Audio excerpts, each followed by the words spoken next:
Olá, eu me chamo Ana Karen, sou estudante do mestrado profissional em Educação Física em âmbito nacional, estou no campus da UPE e essa é a atividade avaliativa que finaliza a disciplina Problemáticas da Educação Física. Dentro dos elementos selecionados no nosso material e no nosso referencial pedagógico, nós trazemos algumas problemáticas mais comuns, inclusive debatido com os nossos colegas de sala sobre o nosso exercício docente. Estão entre elas as atuações docentes, a relação entre teoria e prática, a legislação, o ensino dos esportes, o afastamento e a indisciplina, as questões de gênero e os temas geradores, que também trarão problemáticas emergentes.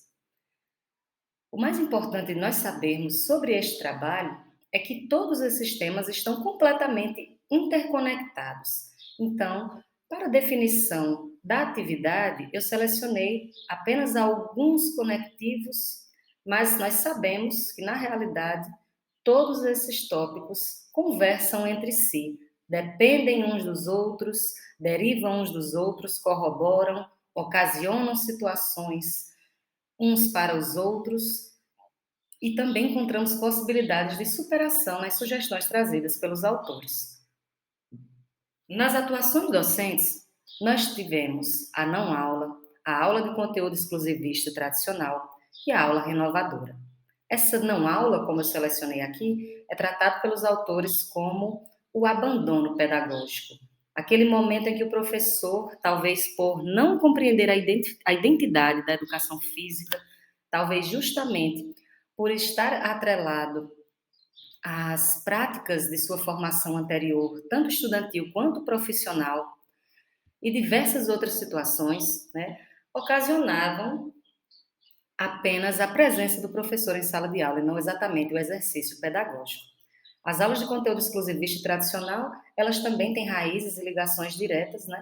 com o quarteto fantástico, que está lá dentro do ensino dos esportes, que é a presença dos esportes de quadra como conteúdo exclusivo durante um bom tempo da história da educação física.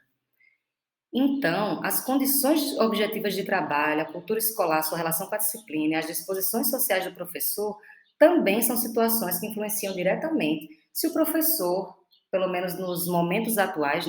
ele ainda vai manter esse tipo de prática centrada num único conteúdo, ou se ele está disposto a realizar atividades renovadoras, E nós temos isso justamente no segundo tópico, onde se trata da relação de teoria e prática, e nós percebemos ao longo do tempo a transformação da educação física e do seu tratamento no âmbito escolar, justamente quando esta, também aparecendo aqui no terceiro tópico da legislação, deixou de ser tratada como atividade curricular para ser tratada como componente curricular. E, a partir do momento que a educação física é vista como um componente igual às demais disciplinas, o aspecto conceitual desta atividade, ele começa a ser mais valorizado, justamente para que justifique, a presença da educação física entre as demais disciplinas. Um tratamento de conhecimento e não apenas a realização de movimentos dentro de um espaço onde seria o recreativo ou a parte do descanso entre aulas, que a educação física foi vista assim por muito tempo. Nessa perspectiva, nós encontramos também que uma aula de conteúdo exclusivista e tradicional, ela está totalmente relacionada com o ensinar a fazer, Ela foi derivada desse ensinar a fazer, que nós passamos tanto tempo trabalhando, porque nós tivemos a influência do militarismo, dentre outras vertentes de trabalho da educação física, onde apenas os comandos eram utilizados e os alunos apenas executavam sem nenhum tipo de reflexão, sem nenhum tipo de criticidade, sem nenhum tipo de contextualização. Na nossa legislação da educação física na escola, de 61 até 2003, nós tivemos diversas transformações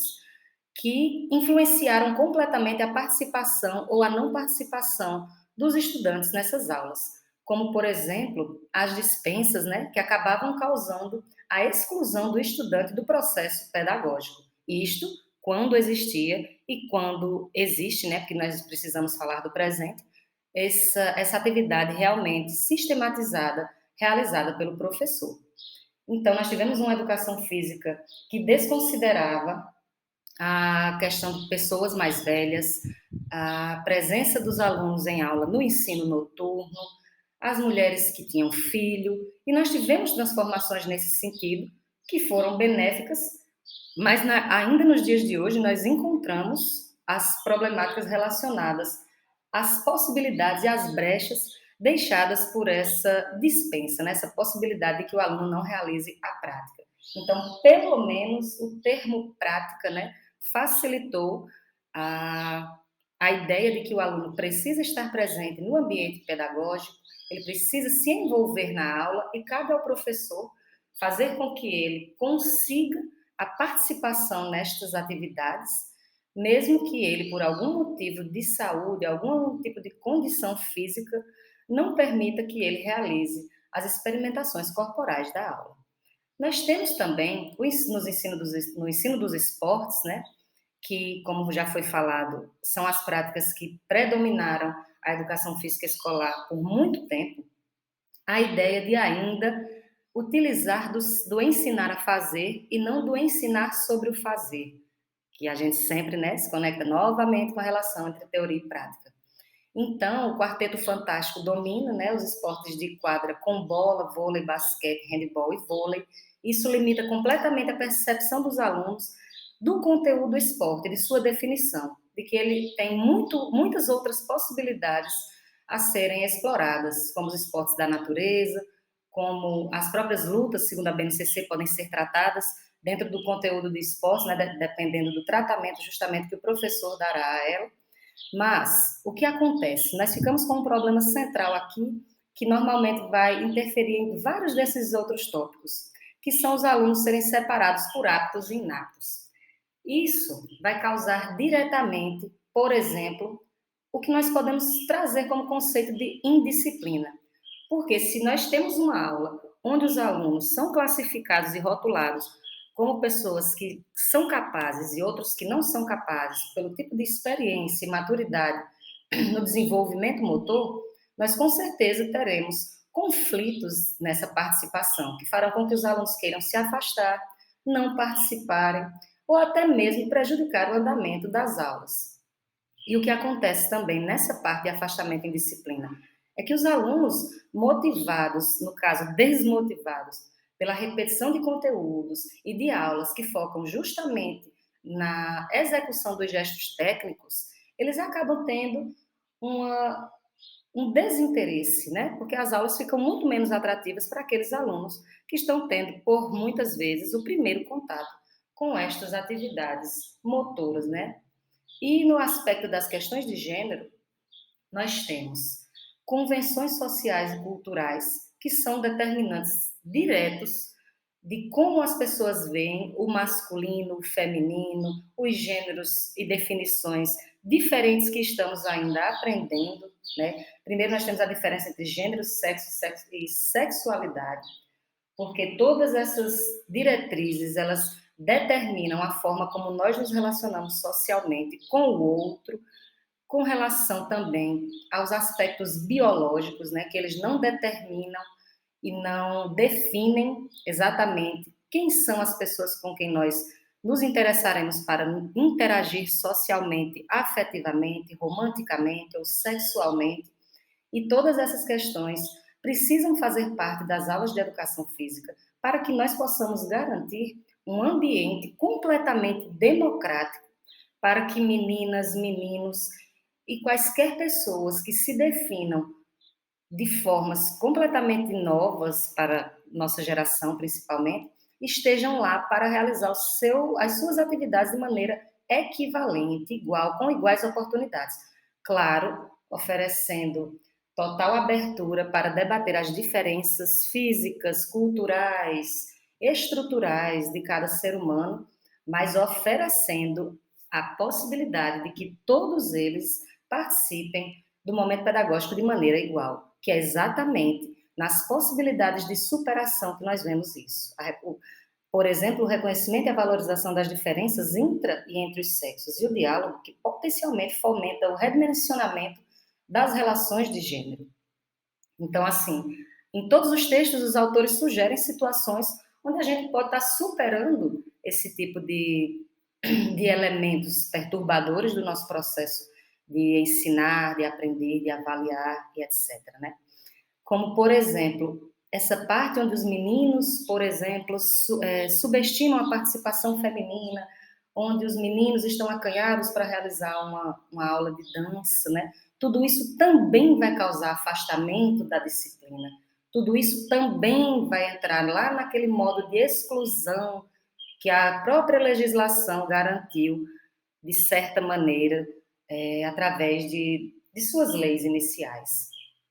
E nós temos também, dentro dos temas geradores, a ideia de Paulo Freire, de nós trabalharmos os conteúdos de maneira contextualizada. E isso vai estar corroborando justamente com o ensinar sobre o fazer,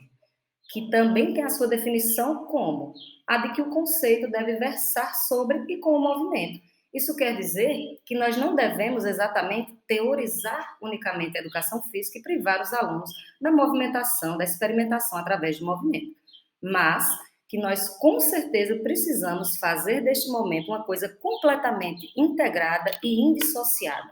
porque através do experimento, da reflexão, da busca por soluções para superar, para criar e para ressignificar esses temas, que os alunos conseguem se apropriar daquele conteúdo e enxergá-lo na sociedade de uma forma completamente mais aprofundada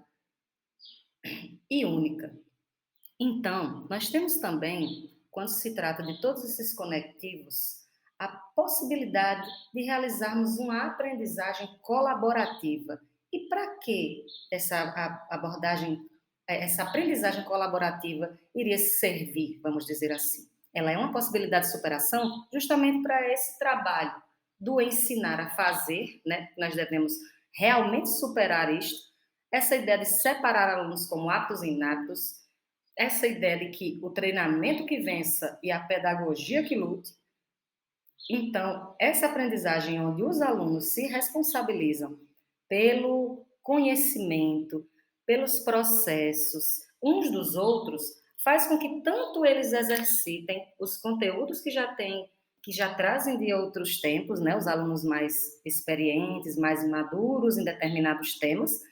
e que os mais novos, em determinados tópicos, sintam-se também seguros, porque estão tendo a assistência dos próprios colegas em todo esse processo. Então,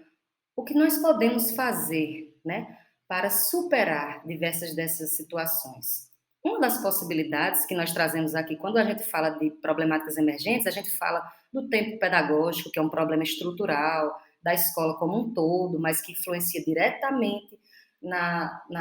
por exemplo, no afastamento e na indisciplina, porque nós teremos aula no contraturno, teremos o aluno que perde a metade do tempo pedagógico porque tem que se deslocar para a sua cidade, o mau uso de eletrônicos, né, que isso com certeza foi citado pelos nossos colegas em debates de sala, mas isso é uma realidade que deve iniciar pelo professor, né? O professor tem que buscar essa superação, trazendo propostas ideais, ou pelo menos melhoradas, de utilizar os elementos digitais, os aparelhos, para que as aulas não segreguem um item que faz tanto parte da nossa realidade, mas ao mesmo tempo que ele não desvie das nossas aulas o foco e a atenção dos alunos, né? E nós temos também, uma das problemáticas emergentes, a escolha de conteúdos fora das propostas dos documentos orientadores. Então, nós temos, muitas vezes,